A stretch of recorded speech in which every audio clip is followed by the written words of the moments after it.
बिस्मिल्लाहिर्रहमानिर्रहीम। अस्सलाम वालेकुम। मैं हूँ समरीन अकमल। वेलकम करती हूँ आपको दिल्ली के ज़ायक़े में। उम्मीद करती हूँ आप सब लोग खैरियत से। तो व्यूवर्स, आज फिर मैं आपके लिए एक ज़बरदस्त सी मीठे की रेसिपी लेकर आई हूँ। ये स्वीट डिश कोई इतनी मज़ेदार होती है कि मेरी हस्बैंड की बहुत ही फेवरेट रेसिपी है। जब भी घर में कोई दावत होती है तो ज़रूर कहते हैं कि यही वाला मीठा बनाया जाए। जी हाँ, आज मैं बनाने जा रही हूँ क्रीमी फ्रूट कॉकटेल। जी, बहुत ज़बरदस्त रेसिपी है। इसको आप लोग अपनी दावत में बनाएं, या तो अपनी फैमिली के लिए बनाएं, या फिर आगे रमज़ान आ रहा है, रमज़ान में बनाएं, फिर रमज़ान के बाद जो ईद दावत होती है उसके लिए बनाएं। यकीन करें, मैं कहती हूँ ये हर मीठे का रिकॉर्ड तोड़ देगी। इतनी ज़बरदस्त रेसिपी है। तो रेसिपी अच्छी लगे तो प्लीज़ वीडियो को एक लाइक ज़रूर दीजिएगा। साथ के साथ जिन लोगों ने अभी तक दिल्ली के ज़ायक़े को सब्सक्राइब नहीं किया है तो काइंडली सबसे पहले आप लोगों ने दिल्ली के ज़ायक़े सब्सक्राइब कर लेना है। बेल के बटन को तो ज़रूर प्रेस कीजिएगा। इससे मेरी हर नई आने वाली इसी तरह की टेस्टी यमी रेसिपी आपको फौरी देखने को मिलेगी। रेसिपी को अपने फ्रेंड फैमिली में लाजमी शेयर भी किया करें। आप सबका बेहद शुक्रिया। तो यहाँ पर आज जो मैं डेज़र्ट बना रही हूँ 1 किलो दूध से बना रही हूँ। ये मैंने क्रीमी क्रीमी फुल फैट गाढ़ा गाढ़ा डब्बे का दूध ले लिया है, और इसमें मैंने जो है इलायची पाउडर शामिल कर दिया है, हाफ़ टी स्पून। अगर आपके पास इलायची पाउडर नहीं है तो आप इलायची साबुत भी शामिल कर सकते हैं। यहाँ पर मैंने जो है हाफ़ कप जो मेजरमेंट वाला होता है वो चीनी शामिल कर दी है। जैसी चीनी डिज़ोल्व हुई तो मैंने क्या करा, तकरीबन थोड़ा से दूध में मैंने 2 से 3 table spoon custard powder, vanilla custard powder की डिज़ोल्व करके इसमें शामिल कर दिए। अच्छा, इसको हमने थोड़ा गाढ़ा नहीं बनाना, इस कस्टर्ड को हमने थोड़ा सा रनी रखना है, यानी बहुत ज़्यादा रनी भी ना बहुत ज़्यादा थिक हो। तो मैं आपको दिखा दूँगी। देखिए, अभी हमने कस्टर्ड डाला है ना, तो कस्टर्ड डाल के हमने इसको कस्टर्ड को पका लेना है, क्योंकि अगर हम कच्चा कस्टर्ड निकाल लेंगे तो फिर कच्चेपन का टेस्ट आएगा। इसलिए कस्टर्ड डालने के बाद आपने कोई तकरीबन 5 से 6 मिनट तक कस्टर्ड को पका लेना है। अच्छा, जब हमारा कस्टर्ड तैयार हो गया तो फ्लेम ऑफ करके मैंने कस्टर्ड को साइड में रख दिया ठंडा होने के लिए। अब यहाँ पर मैंने एक पैन में पानी को बॉईल कर लिया। जैसे ही पानी गर्म हो तो मैंने कलरफुल सेवइयाँ इसमें ऐड कर दी हैं। अच्छा, कलरफुल सेवइयाँ डाल के आप जल्दी जल्दी स्पून से जो है चमचा चला लिया करें, क्योंकि आपस में फिर जुड़ी जुड़ी बन जाएंगी अगर आप चमचा नहीं चलाएंगे तो देखिए, यहाँ पर चमचा चला के मैंने सबको इस तरह से अलग कर लिया है। और आपने इनको जो है 10 मिनट बाद जैसे चेक कर लीजिए गली या नहीं गली, या तो 8 मिनट में गल जाएंगी, या फिर आप टाइम देख लीजिएगा तो 8 से 10 मिनट के अंदर आराम से ही गल जाएंगी ना। अच्छा, जब मेरी ये बॉइल्ड हो गई सेवइयाँ तो फिर मैंने क्या करा, फ्लेम ऑफ करके मैंने इनको जो है किसी भी छन्नी में आप निकालें ताकि तमाम इनका पानी जो है निकल जाए। तो जैसे ही मेरे देखिए यहाँ पर बस सेवइयाँ मेरी बॉइल्ड होने के करीब है, तो मैंने यहाँ पर फ्लेम ऑफ करके इनको छन्नी में डाल दिया था ताकि इनका तमाम पानी निकल जाए। उसके बाद आपने देखें, जब जैसे थोड़ा सा आपको ठंडी महसूस हो तो आपने इनको हाथ से खोल लेना है, वरना इस तरह से आपस में जुड़ी जुड़ी रहेंगी। ठीक है, तो आपने इनको खोल लेना है। अच्छा जी, आ जाते हैं अब नेक्स्ट स्टेप पर। यहाँ पर अब आ जाती है बारी जेली बनाने की। जेली बनाने वैसे तो सबको ही आती है, कोई मुश्किल काम नहीं है, लेकिन बस जो इसमें पानी की मेजरमेंट मुझे आपको बतानी थी कि देखिए आधा कप हमने, ये जो आम नॉर्मल चाय का कप होता है ना, ये आधा कप हमने चाय का कप का ले लिया है, और इसमें मैंने आधे से थोड़ा सा ज़्यादा ही पैकेट इसमें मैंने जेली का डाल दिया है, पाउडर का। क्योंकि जितना जेली का पाउडर आप कम पानी में डालेंगे उतनी अच्छी आपकी सॉलिड जेली बनेगी। तो यहाँ पर देखिएगा, मैं आपको दिखाऊंगी मेरी बहुत अच्छी जेली बनी, और आखिर तक मेरी जेली का कलर भी एज इट इज़ रहा, और जेली फुल उसी तरह से क्यूब्स की कटिंग की शेप में भी रही। तो देखिए, रेड कलर की जेली हमने बना ली है। अब आ जाते हैं, इसके बाद आ जाती है ग्रीन कलर की जेली की बारी। तो इस जेली को मैं जो है काउंटर पर रख दूँगी इसको सेट होने के लिए। फ्रिज में नहीं रखूँगी, मैं काउंटर पर ही इसको सेट कर लूँगी। तो ये काउंटर पर ही अच्छी खासी सेट हो जाती है। अब देखिए, वही आधा कप की मेजरमेंट का मैंने पानी लिया और मैंने उसमें शामिल कर दी है ग्रीन जेली। तो ये मैंने आधा पैकेट से ज़्यादा ही शामिल करी, और आप माशाल्लाह से देखिए बहुत अच्छी हमारी जेली है, क्रिस्टल बन गए थे, बहुत अच्छी सेट हो गई थी ये।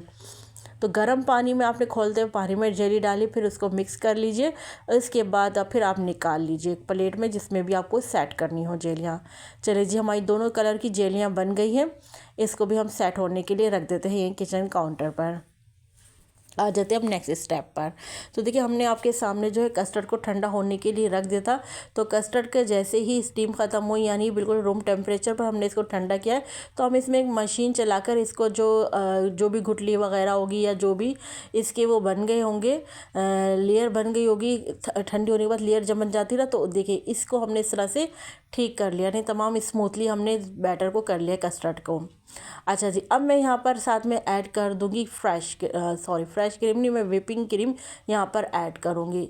तो यहाँ पर मैंने व्हिपिंग क्रीम ऐड करी है। इसके बाद व्हिपिंग क्रीम के बाद फिर मैं मशीन चलाऊँगी ताकि व्हिपिंग क्रीम जो है हमारी थोड़ी थिकनेस हो जाए, यानी थिक हो जाए। तो कस्टर्ड में ही मैंने व्हिपिंग क्रीम डाल दी, तकरीबन कोई मैंने आधा कप मेरे पास व्हिपिंग क्रीम थी जो मैंने इसमें ऐड कर दी है। अच्छा, कोशिश करें क्रीम चाहे फ्रेश क्रीम अगर आपके पास है या व्हिपिंग क्रीम है, डालें ज़रूर। इससे बहुत अच्छे दिखे हम, इससे बहुत अच्छी थिकनेस भी आती और बहुत अच्छा फ्लेवर भी इसका इन्हेंस हो जाता है। और साथ के साथ आप माशाल्लाह से देख रहे होगे कि कितनी अच्छे इसकी जो शाइनी शाइनी या चिकनाईपन जो आए ना, गाढ़ापन, वो इससे आता है क्रीम से। तो इसको ज़रूर ऐड करिएगा। अच्छा जी, यहाँ पर मैं तमाम लवाजमात डेकोरेट कर लिए जो जो मुझे कस्टर्ड में डालने हैं। मैंने इसमें जो फ्रूट कॉकटेल ले ली है, इसमें बॉइल्ड सेवइयाँ जो हमने करी थी, चॉकलेट चिप्स ले ली है वाइट एंड चॉकलेट, और यहाँ पर मैंने नट्स ले लिए हैं, ड्राई फ्रूट जिसमें है काजू हैं, पिस्ते हैं, बादाम है और अखरोट है। इनको हमने काट लिया है। रेड एंड ग्रीन जेली है और हमने साथ में बनाना ले लिए हैं, इनकी हमने कटिंग कर ली है बनाना की। अच्छा जी, यहाँ पर हमारा जो है कस्टर्ड, जो क्रीमी कस्टर्ड रेडी हो गया है। उसमें हमने 1 बाय 1 करके ये तमाम लवाजमात ऐड करते जाएंगे। इस स्टेज पर अगर तो मेरी रेसिपी आप लोगों को अच्छी यमी यमी लग रही तो प्लीज़ वीडियो को एक प्यारा सा लाइक ज़रूर कर दीजिए, क्योंकि एक रेसिपी के पीछे हमारी बहुत सारी मेहनत शामिल होती है। और जिन लोगों ने अभी तक दहली के जायके को सब्सक्राइब नहीं किया है तो काइंडली सबसे पहले आप लोगों ने दहली के जायके को ज़रूर सब्सक्राइब कर लेना है, बेल के बटन को तो ज़रूर प्रेस कीजिएगा। इससे मेरी हर नई आने वाली इसी तरह की टेस्टी टेस्टी यमी रेसिपी आपको फौरी देखने को मिलेगी। अच्छा, रेसिपी को अपने फ्रेंड फैमिली में लाजमी शेयर भी किया करें। आप सबका बेहद शुक्रिया। तो चलिए, आपने देखा यहाँ पर हमने तमाम इंग्रेडिएंट्स जो जो हमने आपको दिखाए थे सब डाल दिए। आपने जेली देखी, हमने आपको जैसे बताया था क्यूब्स कटिंग में वो ऐसी की सी रही थी। तो उसका रीज़न यही कि जब भी जेली बनाएं तो आप लोग पानी कम ऐड किया करें, जेली की क्वांटिटी ज़्यादा लिया करें। अच्छा चले जी, अब हम इन तमाम इंग्रेडिएंट्स को अपने जो है क्रीमी कॉकटेल में अच्छे से यहाँ पर मिक्स कर लेते हैं। अच्छा, इसको आपने क्या करना है, इसको आपने ऐसे सर्व नहीं करना। अब आप इसको किसी भी अपने सर्विंग डिश में, जिसमें भी आप सर्व करो, उस डिश में इसको डालकर फिर आपने इसको फ्रिज में ठंडा होने के लिए रख देना है। तो जैसे ही चिल होगा उतना ही आपका मज़े का लगेगा, टेस्टी लगेगा। अच्छा, एक और ख़ास बात मैं आपके साथ शेयर करूँ, फल आप लोग उस टाइम डालें कस्टर्ड में जब आपके पास, जब आप जैसे दस्तरखान लगा रहे हों या आपके मेहमान आने वाले हों, उस टाइम आपने फल डालकर, जो कस्टर्ड में तमाम इंग्रेडिएंट्स डालकर आपने फ्रिज में ठंडा होने के लिए रख देना है। क्योंकि अगर आप बहुत पहले से फ्रूट डाल देंगे कस्टर्ड में तो क्या होगा, कस्टर्ड जो रनी फॉर्म में आ जाएगा, बहुत पतला हो जाएगा। क्योंकि फल है, फल अपना पानी रिलीज़ करते हैं। तो इसलिए आपने क्या करना है, थोड़ी मेहमानों से आने के टाइम पर ही आपने जल्दी से तमाम चीज़ें डालकर फ्रिज में ठंडा होने के रख दिए। या फ्रूट ना डालें, सारी चीज़ें डाल के ठंडा होने के लिए फ्रिज में रख दें। बस आखिर में जब दस्तरखान लग रहा हो तो उस टाइम आपने क्या करना, फ्रूट डालकर मिक्स कर लीजिए, बाद में इस तरह से गार्निश कर लीजिए। अच्छा, फ्रूट कॉकटेल में भी जो उसका सिरप होता है उस सिरप को आपने डिस्कार्ड कर देना है, क्योंकि उस सिरप का इसमें कोई काम नहीं, सिर्फ आपने उसके फ्रूट्स ही ले लेने हैं। अच्छा जी, इस तरह से हमने जेलियों से और चॉकलेट चिप्स से और पिस्ते, बादाम, काजू से इसको हम गार्निश कर लेंगे। तो बहुत ही टेस्टी मेरी आज की माशाल्लाह से स्वीट डिश की रेसिपी है। आप यकीन करोगे, अगर आप मेहमानों के आगे रखोगे ना तो एक के बजाय दो दो तीन तीन प्यालियाँ मेहमान खा लेंगे। ये कोई इतने गज़ब का डेज़र्ट बनता है। तो आप लोगों ने अगर कभी रेसिपी ट्राई नहीं करी तो एक बार मेरे कहने से इस क्रीमी क्रीमी कॉकटेल को ज़रूर ट्राई करिएगा। यकीन करें, मैं कहती हूँ खाकर मज़ा आ जाएगा। रेसिपी अच्छी लगे तो प्लीज़ अपना प्यारा सा कमेंट मुझे लाजमी दीजिएगा, मुझे आपके प्यार से कमेंट का इंतज़ार रहेगा। तो चले चलती हूँ, क्योंकि मैं आप लोगों के लिए इसी तरह मज़े मज़े की यमी यमी रेसिपी लेकर आप लोगों की खिदमत में हाजिर होती। जब तक के लिए मुझे समरीन अकमल को दहली के जायके से इजाज़त दीजिए। अल्लाह हाफिज़।